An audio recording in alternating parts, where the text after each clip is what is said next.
Welcome back to the deep dive. Today we're going to explore the skills you absolutely need to succeed in real estate. We're looking at two paths, really, distinct paths, the professional agent, high volume stuff, and then the strategic investor. That's right. And, for a lot of people, real estate seems like this golden ticket. Unlimited income, being your own Yeah, boss. and the dream. Exactly. But the sources we looked at, they really hammer home this point, Hmm. that dream. It takes way more than just getting your license and, being enthusiastic for a few months. Okay. It really demands a very specific toolkit. Technical skills, understanding economics, taxes, sales psychology, and honestly, just relentless commitment. We're talking about two pretty different mindsets here. So that's our mission today. We're diving deep into the material you sent over. We want to pull out those practical skills, the financial strategies, the standards you need to really make it, whether you're aiming to be that top agent or, build a serious investment portfolio over the long haul. Yeah, and we have to separate those mindsets. The agent versus the wealth builder, the investor. Why is that separation so critical? Well, because the skills aren't entirely the same. Mm-hmm. What makes a fantastic agent? I mean, high activity, knocking those sales pitches out of the park, managing client emotions, that stuff's necessary, sure. But it's fundamentally different from the, let's call it advanced financial literacy you need for building real lasting wealth. That's all about leverage, making assets work for you, not just earning commissions. Okay, let's unpack this then. Starting where most people probably start thinking about it, the life of a professional real estate agent. Yeah. Because before you even think about buying properties yourself, you got to understand the job, right? The economics of being an agent Mhm. and the financial reality. Well, it seems like it's a lot trickier than maybe the public realizes. Yeah, definitely. When you look at the agent's economics, you have to start with commission. Everyone hears that number, like 6%. Sounds pretty good. So 6% of a house price? Yeah. Yeah, sounds great. But hold on. That 6%, it gets split right down the middle, almost always, 50-50. Seller's agent gets half, buyer's agent gets half. So boom, right off the bat, each side is looking at 3% of the deal when they walk away from closing. Okay, 3%. Still sounds decent on a big sale, but that's not even what the agent actually pockets, is it? Because they usually work for someone else. Exactly. That's the next big cut. Agents are rarely fully independent. They hang their license with a brokerage, an agency, and that agency takes a big slice of that 3%. How big a slice are we talking? Often half. Seriously. Yeah. The agent has to kick back like 50% of their 3% commission to the agency. That covers their franchise fees, errors and omissions insurance, maybe some marketing help, desk space, all that overhead. So wait, the 6% gets cut to 3%, and then that 3% gets cut in half again. Pretty much. Which means that glamorous 6% commission often boils down to maybe 1.5% of the purchase price actually landing in the agent's bank account, before their own expenses, mind you. Let's put some numbers on that. Say a $500,000 house. 6% is $30,000 total commission. Right. Split two ways is $15,000 per side. Yep. And then the brokerage takes half of that $15,000. So the agent gets $7,500. That's the math. $7,500 on a $500,000 sale. Okay, now I see how the incentive thing gets tricky because imagine someone's negotiating. Buyer and seller are maybe $10,000 apart on that $500,000 house. Okay. For the client, 10 grand is, real money, but for the agent, what's 1.5% of that extra $10,000? Let's see, $150. Right, $150. So if fighting for that extra $10 means weeks, more work, more calls, more stress, the agent's incentive is maybe just to get the deal done now, right? Move on to the next potential $7,500 commission. It's a huge pressure. Spending, say, 20 extra hours to maybe make an extra $150, the math pushes towards closing the current deal quickly. So we assume the agent wants the absolute best price for us, just like we do. But that 1.5% reality complicates things. The sources mention if an agent sells their own house, well, then their incentive is crystal clear. Squeeze every last dollar. Exactly. Simple alignment. But with a client, speed versus that tiny extra bit of commission, speed often wins. Understanding that split is just vital for everyone involved. Absolutely. And moving on from just the money, let's talk skills. Training. This came up a lot. For a new agent, picking the right company, it might be the most important decision they make. Why? Because of the training they offer. Yes. Because quality training is often the difference between making it and washing out in 6 months. And good training goes way beyond just, how to fill out the purchase agreement. So what does quality training have to cover if it's not just the paperwork? It's got to be intense on the core sales skills. That means learning how to prospect, like actively find people who might buy or sell, how to follow up properly with leads so they don't go cold. Okay. They need practice doing killer listing presentations for sellers, conducting really sharp interviews with buyers to understand what they actually need, Yeah. handling objections because people always have them, and of course, closing techniques, how to ask for the business. So it's hardcore sales training. It is. These are the skills of a top salesperson, period. You can know the contract backwards and forwards, but if you can't sell, you'll starve in this business. That constant hunt for clients, the prospecting, it links up with networking, doesn't it? The source material had this interesting breakdown. Successful agents spend time deliberately with 4 specific kinds of people. Yeah, that was a great framework. The 4 groups are people you can learn from, think mentors, experienced investors, maybe coaches, Makes sense. people you can have fun with. This sounds trivial, but building real rapport outside of just transactions, that leads to referrals down the line. People trust people they like. Okay, group 3. People you can make money with. This is your professional network, your go-to lenders, reliable contractors, escrow officers, inspectors, people who help you get deals done smoothly. And the last one. People you can teach. This could be junior agents you mentor, or even just educating potential clients about the market. Teaching solidifies your own knowledge and builds authority. It's this sort of 360-degree approach, always building connections, always learning, always helping. It keeps the pipeline full. And operationally, how do they manage deals? The sources talked about avoiding focus on just one sale. The more balls up approach. Huh. Yeah, more balls up. It sounds funny, but it's critical. It's the opposite of living and dying by a single transaction. Successful agents juggle.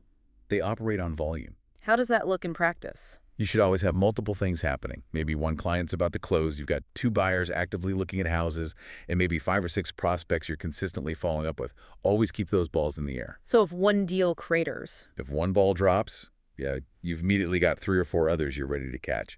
It prevents that panic and desperation that sinks so many new agents when their only deal falls through. That activity level ties into sales strategy too, especially the initial approach. It's not about just shoving your business card at someone. God, no. One source called it Sirhan's secret, #7. Connection first, product second. Never, ever lead with the product. Like the analogy they use? Yeah, the blind date analogy. You wouldn't immediately ask her sex on a blind date, right? Just jarring and ineffective. Same thing as like cornering someone at the gym while you're dripping sweat and trying to hand them your card. Bad form. So what's the better way? The tactic. Start with a genuine compliment or ask a simple, non-threatening question. Just get a conversation going. The goal is tiny. Get a yes and a smile. Build a little positive connection first. Just be a normal human being first. Exactly. Once they actually like you, or at least are engaged in a pleasant chat, then maybe it comes up naturally that you're in real estate and could help them. It's about being sincere, not transactional, right at the start. This stuff takes discipline, though. Practice. The sources even said salespeople need to treat their body and voice like tools and embrace the ridiculous practice. Yeah, think about like actors or musicians. They do weird vocal warm-ups. They practice scales endlessly. They rehearse lines until they're second nature. It might feel silly. So for salespeople, It means doing those speaking exercises. Practicing your listing presentation in front of a mirror until it's smooth. Role-playing objection handling out loud. You have to work on your delivery, your tone, your pacing. Your voice is your instrument. And yeah, if practicing sounding a bit ridiculous helps you close a smooth 7-figure deal later, you embrace the ridiculous. It's part of the craft. let's get tactical for a second on managing leads. Zeller's method. How did that break down? Who gets the most attention? Right, Zeller's system. Mm-hmm. Priority 1 is your A leads. These are the people who are definitely, absolutely going to buy or sell within, say, 60 days, maybe less. And how often do you contact them? Weekly, minimum. Calls, emails, market updates tailored exactly to what they need right now. Keep them close. Okay, then B leads. B leads are the next tier. Maybe they'll buy or sell in the next 120 days, roughly. Still serious, but not immediate. You contact them less often, maybe every 3 or 4 weeks, just enough to stay top of mind, remind them you're there. And there was a warning, too, about certain types of lookers. Ah, yeah. The forever lookers. You have got to avoid sinking too much time into them. Who are they? They're the dreamers, the tire kickers, the ones who tell you they'll sell, but only if they get $30,000 over the absolute top market price. Or they'll buy, but only if they find a perfect house for $25,000 below market value. The conditions are never quite right for them. Never. It's always almost, but not quite. They're a massive energy drain, especially for new agents. Good agents learn to spot them quickly, have an honest conversation, and then, gently move on if the expectations are totally unrealistic. And for new agents trying to build that market knowledge quickly, there was specific advice about previewing homes. Yes, super important. Preview at least 15 homes a week. That means actually going inside, walking through them, assessing them yourself before you ever show them to a client. Why 15? Why is that number important? Two big reasons. First, it saves you from embarrassment. Imagine showing a buyer a house that reeks of cat urine or has obvious foundation cracks you didn't know about. You look unprepared, unprofessional. Previewing lets you filter out the duds before a client wastes their time. Okay, that makes sense. And the second reason? It makes you a genuine market expert, fast. After previewing dozens of homes, you know what a $500,000 house in that neighborhood really looks like compared to one listed at $550,000. You understand the nuances, the inventory, the value. That real-time knowledge builds client trust way faster than any fancy marketing piece ever could. Okay, so that's the agent path. High activity, sales mastery. It can lead to good income, for sure. But the sources really position the investor path as the route to true wealth building. It requires a shift in thinking, doesn't it? A fundamental shift. If the agent path is about maximizing earned income trading time and sales skill for commissions, the investor path is all about shifting to unearned income or passive income. Making money work for you, not just working for money. Exactly. It's that core choice in your financial life. Yeah. And the sources highlighted something interesting. So a lot of highly educated people with big salaries, actually struggle with this. They lack what you might call financial aptitude. What do you mean? They know how to earn money really well, but they don't know how to manage it effectively, how to keep more of it, and crucially, how to structure it so the money itself starts generating returns without their active labor. They get cash flow from a job, but not necessarily cash flow from assets they own. So making that leap from earner to investor, it takes serious motivation, right? The sources talked about needing a big why, big goals, big models, big habits, all powered by this big why. Absolutely. Yeah. Because it's not easy. You need something powerful driving you. And that drive comes down to commitment. Yeah. There's this great distinction made between being merely interested versus being truly committed. How did they define the difference? Interest is conditional.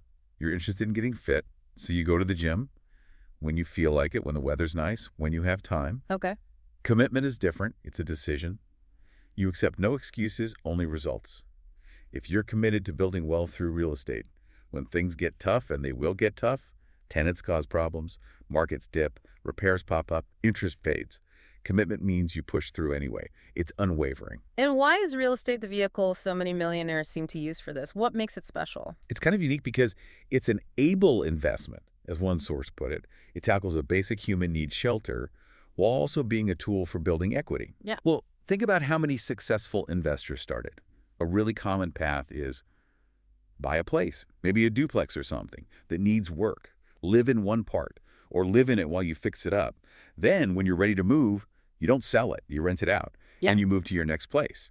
You're solving your own housing need while simultaneously launching your investment career. It feels accessible. Let's get into the strategy, the math behind it. The sources stressed you have to buy it. Right. What's the formula for that? It requires real discipline. The standard model is aim for properties kind of in the middle of the market, not luxury, not the absolute bottom. You need to buy it at a discount roughly 20% below its current market value. 20% below, that sounds tough to find. It is. That's why it's a numbers game. Then you typically put 20% down as a down payment and get a standard 30-year loan. And critically, your projections need to be conservative but positive. Assume maybe 5% annual growth in both property value appreciation and rents. And you have to keep your operating expenses, taxes, insurance, repairs, vacancy tights, around 40% of the gross rent you collect. So disciplined buying, standard financing, realistic growth assumptions, and tight expense control. That's the bedrock. Yeah. That structure is designed for long-term equity buildup and growing cash flow. Let's talk about appreciation, the property going up in value. We shouldn't just bet on prices always going up, right? So what actually drives that increase? Right, you can't just speculate. Appreciation comes from three main places. First, just general inflation. The value of money decreasing over time makes assets worth more in nominal dollars. Okay. Second, local supply and demand. If more people want to live in an area than there are houses available, prices go up. Simple economics. And the third, you said this was key for active investors. Forced appreciation.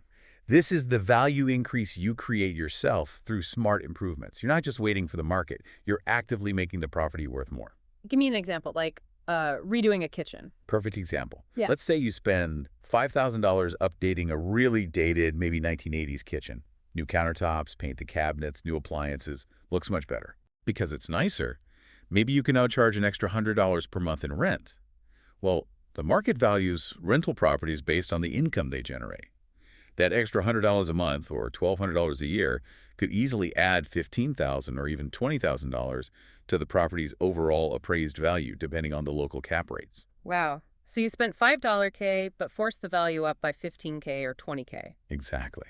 That's active investing. You're creating value, not just riding a wave. This leads straight into taxes, which seem to play a huge role in investor strategy, especially flipping versus holding long-term. Holding time matters a lot to the IRS, right? Massively. It's everything for tax treatment. Yeah. If you flip properties, buy, fix, and sell really quickly, like within a few months, definitely less than a year, any profit you make is taxed as ordinary income. Like salary income. Exactly. So if you're already a high earner, that profit could be taxed at the highest federal rate, which is currently around 37%, plus state taxes. It's a big hit. But if you hold longer, If you hold the property for more than 1 year before selling, the profit qualifies for long-term capital gains tax rates.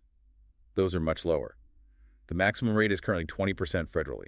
That difference between 37% and 20%, it's enormous for wealth accumulation. Your strategy has to be tax-aware from day one. and speaking of taxes, there's this special designation, the IRS real estate professional status. The sources were really clear. This has nothing to do with having a real estate license, right? Absolutely critical distinction. Yeah. Zero connection to being a licensed agent. This is purely a tax status defined by the IRS, and it's tough to qualify for. What are the requirements? There are two main tests, and you have to meet both. First, you need to spend at least 750 hours during the year working in real property trades or businesses where you materially participate. Think development, construction, management, leasing, brokerage, actual real estate activity. Have 150 hours. That's like 15 hours a week, every week. Yep. And the second test is often harder. Those 750 plus hours must be more than half of the total time you spend working in all your jobs or businesses during that year. Whoa. So if I have a demanding full-time job, say as a doctor working 2,000 hours a year, You'd need to spend over 2,000 hours on your real estate activities to qualify for real estate professional status. It basically has to be your primary gig, time-wise. okay, so it's a high bar. Yeah. What's the big payoff if you do qualify? It's huge for taxes. Normally, rental property losses are considered passive losses by the IRS. You can generally only use passive losses to offset passive income, not your regular job income. Right. But if you qualify as a real estate professional, your rental losses, which are often large on paper because of depreciation, are reclassified as active losses. And active losses, you can use those to reduce your taxable income from other sources, your W-2 salary, stock dividends, interest, whatever. So those paper losses from real estate can directly lower the tax bill on your main income source. Precisely. For high-income earners, it can be an absolute game changer for tax management. That's why so many strive for it. You mentioned depreciation there. That's another big benefit for buy and hold investors, right? Explain how that works, especially since property values often go up, not down. Yeah, depreciation is kind of counterintuitive, but incredibly powerful. The IRS lets you deduct a portion of the cost of the building, not the land, just the structure over a set period, typically 27.5 years for residential rental property. Even if the building's market value is actually increasing. Yes, that's the key. It's a paper loss. The IRS acknowledges that buildings theoretically wear out, regardless of market fluctuations. So you get this deduction each year that reduces your taxable rental income, even if the property is cash flowing positively and appreciating in value. It shelters income and boosts after-tax returns. That seems like a powerful way to build wealth over time, especially if you combine it with something like a 1031 exchange. How does that work? The 1031 exchange is another cornerstone of long-term real estate investing tax strategy. It allows you to sell an investment property and defer paying capital gains tax on the profit, and also defer paying the tax on all the depreciation you've claimed over the years. That's called depreciation recapture. Defer, not eliminate. Defer. Yeah. Postpone the tax bill. The catch is you have to use the proceeds from the sale to buy another like-kind investment property, basically swapping one investment property for another. Are there strict rules? Timelines. Incredibly strict. Non-negotiable timelines enforced by the IRS. Once you close the sale of your original property, the relinquished property, you have exactly 45 calendar days to formally identify potential replacement properties in writing. Okay, 45 days to identify. And then you have a total of 180 calendar days from the date you sold the first property to actually close on the purchase of the replacement property or properties. 180 days total, so roughly 6 months. Right. Miss either of those deadlines, the 45-day identification or the 180-day closing by even 1 day, and the whole exchange fails. All those deferred taxes become due immediately. It forces you to be incredibly organized and plan ahead. Okay, so investor mindset, check. Tax landscape, understood. Now, the hunt. Finding the actual deals. The sources made it clear finding good deals on the MLS, the main listing service, it's really a numbers game. Oh, totally. It's pure volume. You might need to analyze like 100 properties online or on paper just to find one that's worth making an offer on. 100 to 1. Yeah, maybe. And here's the thing. You want all your offers accepted. A savvy investor, someone really looking for those below-market deals, probably gets less than 1 out of every 10 offers they submit actually accepted. Why is a low acceptance rate good? It means you're being aggressive enough with your pricing. You're aiming for that 20% below market value target. If sellers are constantly saying yes to your first offer, you're almost certainly paying too much. You need to make offers that make sense for your numbers, even if most sellers initially balk. So, if finding deals is tough, what are some strategies? Since everyone's looking at the same MLS listings. Well, strategy one the sources mentioned is focusing on old listings, stale listings. Properties that have been sitting for a while. Exactly. Stuff that's been on the market for 60, 90, maybe 120 days or more. A lot of investors skip right over these, assuming something's wrong with the property or the seller is unrealistic. But maybe they just need a different approach. Maybe. The longer a property sits, the more likely the seller is feeling stressed, maybe getting motivated. Their initial expectations might have softened. You can sometimes come in with a reasonable, albeit lower, offer and actually get traction precisely because everyone else is ignoring it. Okay, stale listings. What else? The sources talked about the limits of relying too much on rules like the 70% rule. Ah, yes, the famous 70% rule. Max offer, 70% of the after repair value, ARV, minus the estimated rehab costs. It's a common starting point for flippers. But it doesn't always work. It tends to break down at the extreme ends of the price spectrum. Let's take a cheap property first. Sure. Say ARV is $100,000 and it needs $20,000 in repairs. Okay. The 70% rule says your max offer is 0.70 100K, Yeah. 20K equals 70K, 20K equals $50,000. Right. Buy for 50K, spend 20K fixing it, you're all in for 70K. Exactly. But then you have selling costs, commissions, closing costs, maybe holding costs like utilities and taxes while you fix it. Let's say those add up to another $10,000. So you sell for 100K, but your total costs were 70K plus 10K equals 80K. Your profit is $20,000. 20K profit on a $100K ARV. Yeah, a 20% profit margin before taxes. So all the risk and work involved in a flip, many flippers find that margin too thin on lower price homes. The fixed costs eat up too much of the potential profit. And what about very expensive properties? On the high end, the rule often becomes unrealistic in the other direction. Imagine a property with a $1 million ARV. The 70% rule suggests you need to buy for $700,000 minus rehab costs. Getting a seller in a desirable area to accept a 30% discount off market value, it's incredibly rare. It's like hunting a unicorn. So you'd pass up good deals just because they don't hit that magic 70% number? You might. You could miss out on a solid deal that offers a 15% profit margin, which on a $1 million property is still a $150,000 profit, just because you were rigidly stuck on 70%. Experienced investors learn to adapt the rules based on the price point, the market, and their own risk tolerance. Okay, so you find a potential deal, you run the numbers, now negotiation. The sources called it an art form, needs practice. What was the core strategy they recommended? It was kind of counterintuitive, actually. The advice was negotiate the least important things first. Really? Why? Start by asking for small concessions. Things you don't even care that much about, like, can you include the washer and dryer? Or there's a small leak under the sink, would you give a $500 credit? Maybe ask to push the closing date back a week. Even if you don't really need those things. Right. It's okay if you lose on some of these minor points. Yeah. The goal is psychological. What's the psychology? You're building momentum. You're getting the seller emotionally invested in the process of making the deal happen. Every little agreement, every small concession they make, makes them feel like they're closer to the finish line. They've put time and energy into it. So by the time you get to the big stuff. Exactly. By the time you negotiate the main sticking points, Yeah. the final purchase price, major repairs, financing terms, The seller has already mentally sold the house. They've invested emotionally. They're much less likely to walk away over the big issues because they don't want to start the whole process over again. They're primed to find a way to make it work. That idea of getting on the same side, making the other party feel like you're working with them, the car salesman analogy came up. Yeah, it's classic sales psychology. Right. And it works in real estate, too. The car salesman acts like your buddy. Right. They go fight the evil manager in the back room to get you a better price. Right, blaming a third party. Exactly. They position themselves as your advocate against the system. Investors can do something similar. Maybe you blame your strict investment partner or your conservative lender for why your offer has to be so low. You maintain a friendly, cooperative tone with the seller directly, making it feel like you're both trying to overcome this external constraint together. It builds rapport even while you're negotiating hard. Let's shift to financing the deal. Leverage is key in real estate. It's kind of amazing how you can borrow huge sums. It really is. Borrowing, say, $400,000 from a bank, a stranger essentially, at maybe 4% interest. That happens every day. Why? Because the real estate itself is seen as very safe collateral. Unlike maybe a business loan for an idea. Right. If the business fails, the money might just be gone.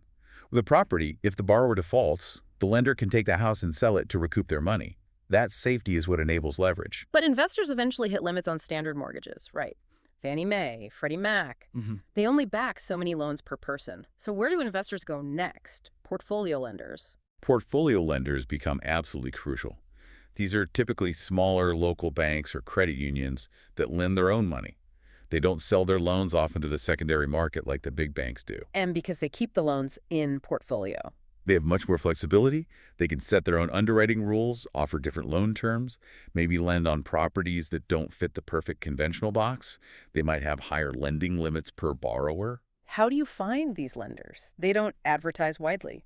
Usually not for these specific programs. You find them through networking, talking to other investors, experienced agents, property managers, and you just have to ask directly. Walk into local banks and credit unions and ask, do you offer portfolio loans for investment properties? You have to seek them out. Another hurdle for investors, liquidity. Lenders want to see cash reserves, right? A cushion. Yeah, a significant cushion. They want to know you can cover the mortgage payments even if a property sits vacant for a while or needs unexpected repairs. How much are we talking? Typically, they want to see a minimum of 6 to 9 months worth of total monthly payments, principal, interest, taxes, and insurance, PITI, for all your properties, held in liquid cash reserves. That's after you've paid your down payment and closing costs on the new deal. Wow. So if your total PITI across all properties is, say, $10,000 a month. You might need $60,000 to $90,000 just sitting in a savings or checking account to qualify for the next loan. It's a real capital requirement that grows as your portfolio grows. Necessary risk management from the lender's perspective. Okay, last point on financing, but a really critical warning. Creative financing can be great, but seller financing has a potentially huge pitfall. The due on sale clause. Oh man, yes. This is a landmine. Every investor needs to understand this inside and out. Seller financing is when the seller acts like the bank and lets you pay them over time instead of you getting a traditional mortgage. Sounds good, potentially flexible. What's the danger? The danger comes if the seller still has their own mortgage on the property. Almost every standard mortgage contract includes a due on sale clause. What does that clause say? It says that if the owner sells or transfers ownership of the property without the lender's written permission, the lender has the right to demand the entire remaining loan balance be paid back immediately. They can accelerate the debt. So if the seller's bank finds out they sold it to you via seller financing. The bank can call the seller's entire loan due right now. If the seller can't suddenly pay off hundreds of thousands of dollars, the bank will start foreclosure proceedings against the seller. What happens to the buyer in that situation? It's a nightmare. The buyer thought they were buying the property, making payments to the seller. But suddenly, the seller's bank is foreclosing and taking title. The buyer can lose everything they put in, and the seller loses the house too. It's a catastrophic mess for everyone involved. So the takeaway is? Unless the seller owns the property free and clear, or their lender explicitly approves the seller financing arrangement in writing, which is rare, using seller financing when there's an underlying mortgage is incredibly risky for the buyer. You absolutely have to verify the title and any existing liens before doing a deal like that. Okay, so let's say the investor navigates the acquisition, gets the financing. Now they own the property. The risk changes, right? Now it's about managing the asset, managing tenants, becoming a landlord. Exactly. The focus shifts to operations and risk mitigation on that side. And the first line of defense is tenant selection. The sources were adamant. Never show a property without pre-screening first. Why is phone pre-screening so important? It saves everyone massive amounts of time and hassle. You have a short, maybe 10-15-minute phone call using a standard list of questions before you even schedule a showing. What kinds of questions? Basic stuff. Why are you moving? When do you need to move by? Who will be living in the home? Do you have pets? What's your monthly income? Have you ever been evicted? Do you smoke? Just enough to see if they meet the basic qualifications and if the property is even a potential fit for their needs. Filters out the obviously unqualified applicants right away. Yes, saves you from driving across town to show the property to someone who makes half the required income or has 3 large dogs when the policy is no pets. Efficiency and risk reduction start here. But landlords have to be careful what they ask, right? Discrimination laws are serious. Extremely serious. There's a whole legal framework you have to operate within. Federal fair housing law protects 7 specific classes. You absolutely cannot make housing decisions based on race, color, religion, sex, national origin, disability, or familial status, having kids. So you can't ask questions about those things. Correct. You can't ask, are you married? Or do you plan on having children? You can't ask about the nature or severity of a disability only if they require a reasonable accommodation. You have to stick to objective, business-related criteria. And some states add even more protected classes. Many do. State or local laws might add protections for things like sexual orientation, gender identity, marital status, source of income, like using a Section 8 voucher, or even political affiliation in some places. Landlords must know the laws in their specific area. So what can you base decisions on? Objective criteria applied equally to everyone. Credit history, verified income, usually requiring income to be 3x the rent, positive rental history confirmed with previous landlords, and results of a background check, criminal history within legal limits. Keep it strictly business-related. If you deviate, you open yourself up to very costly lawsuits. Okay, moving on to the lease and deposits. There was specific advice about the amount of the security deposit. Charge more than 1 month's rent. Why? Yeah, that was an interesting tactical point. If the security deposit is exactly equal to 1 month's rent, there's a common problem. Tenants sometimes try to use it to cover their last month's rent. They just assume they can skip the last payment and tell you to keep the deposit. Which isn't how it's supposed to work. The deposit is for damages, right? Exactly. It's for damages beyond normal wear and tear or unpaid bills after they move out. So the strategy is to charge a bit more, say 1.5 times the monthly rent. If rent is $2,000, charge a $3,000 deposit. How does that help? Because even if they skip the last month's rent, $2,000, they still have $1,000 of their money tied up in the deposit that they want back. It gives them a stronger financial incentive to leave the place clean, pay their final utility bills, and cooperate with the move-out process. It reduces the likelihood of disputes over that last month. Makes sense. And once you're a landlord, things will go wrong sometimes. Late rent, tenant disputes, even evictions. The sources said this isn't failure, it's just part of the business. You have to view it that way. It's a cost of doing business, like replacing a water heater. You can minimize problems with good screening, but you can't eliminate them entirely. The key is having systems. Systems, not emotional reactions. Precisely. Have a clear, written policy for handling late rent when late fees are charged, when official notices go out, like a 3-day notice to pay or quit. Yeah. Know the legal eviction process in your area before you need it. Have an attorney specializing in landlord-tenant law on standby. Don't delay action when rules are broken. Delays only cost you more lost rent and headache. Treat it like the business transaction it is. That need for systems seems even more critical for short-term rentals, like Airbnb or VRBO. A lot of new STR hosts worry about instant booking. They fear bad guests. Yeah, it's a common fear. But instant booking is often necessary to maximize occupancy and revenue because the platforms tend to favor listings that have it enabled. They're algorithms like the ease for guests. So how do you use instant booking safely? You mitigate the risk by setting strict requirements within the platform.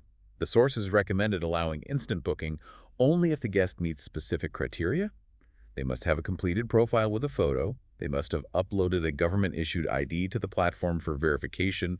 And crucially, they must have at least 1 positive review from a previous host. So you're filtering out brand new users or those with bad track records? Exactly. If someone meets those 3 criteria, the risk of them being a nightmare guest drops dramatically. You get the revenue benefits of instant booking with a strong safety net. In communication with STR guests, there was a very strict rule about that. Absolutely non-negotiable. Keep all communication within the booking platform's messaging system. No texting, no phone calls, no separate emails. Why is that so important? Because if a dispute arises, the guest claims something was broken, or you claim they broke a house rule, or there's a disagreement about checkout times, the platform support team will review the message thread as the official record. If you agree to something via text, it basically didn't happen in their eyes. So the platform acts as the mediator and needs the evidence trail. Yes. Undocumented communication almost always results in the platform siding with the guest in a dispute. Keeping everything in the app protects you. And what about trying to bypass the platform to save on fees, like asking guests to book directly next time? That's the fastest way to get your listing permanently banned. Seriously, the platforms have algorithms scanning messages for keywords related to taking transactions offline. They see it as stealing their business. The small fee you might save isn't remotely worth losing your entire business channel on Airbnb or VRBO. Don't do it. Okay, last thing on STRs. You're inevitably going to get complainers, or things will just go wrong sometimes, the Wi-Fi goes out, whatever. How do you handle that without ruining your reviews? It's a balancing act. Yeah. Some guests seem to complain about everything, it's true. But you still need effective communication. Yeah. Respond quickly and professionally through the platform messenger. Acknowledge the issue, explain how you'll fix it, or why you can't, if applicable. Be helpful, but not too available. Kind of. You need to be responsive and solve legitimate problems to prevent bad reviews. But you also need to maintain professional boundaries. Don't get drawn into endless personal chats or agree to unreasonable demands just to appease someone. Document everything. Fix what needs fixing. Communicate clearly and move on. It's about managing expectations and the interaction professionally. This has been really comprehensive. We've covered the agent's world, the sales grind, the commissions, the networking, and the investor's world. The strategy, the numbers, the taxes, the long game. 2 very different approaches to real estate. They really are. To boil it down, the agent path. It's high-volume activity, mastering sales and connection, focusing intensely on that next deal, that next 1.5% commission. The investor path. It's strategic finance, managing a risk over the long term, using leverage, depreciation, tax codes like the 1031 exchange to make your assets work for you. Both demand incredible effort, but very different kinds of effort and skill sets. And here's what really stood out to me. The sources made it clear that just having good credit or knowing the basics isn't enough. Success isn't guaranteed on either path. You have to be genuinely committed. You have to embrace the discipline needed. Absolutely.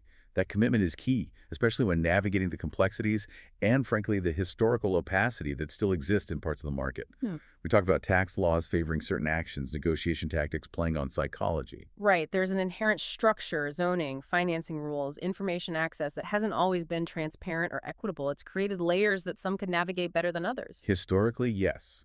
Access to information and capital wasn't always equal. So that leads to a final thought for you, our listener. In today's world, we're saturated with property technology prop tech, platforms giving us incredible amounts of data, visualizations, instant comps. So the question is, how much further can this digital technology really go in peeling back those historical layers? Can it truly increase transparency in every real estate transaction and fundamentally challenge those old patterns of exclusion and opacity? Something to think about. Definitely something to mull over. Thanks for joining us for the deep dive. We'll see you next time.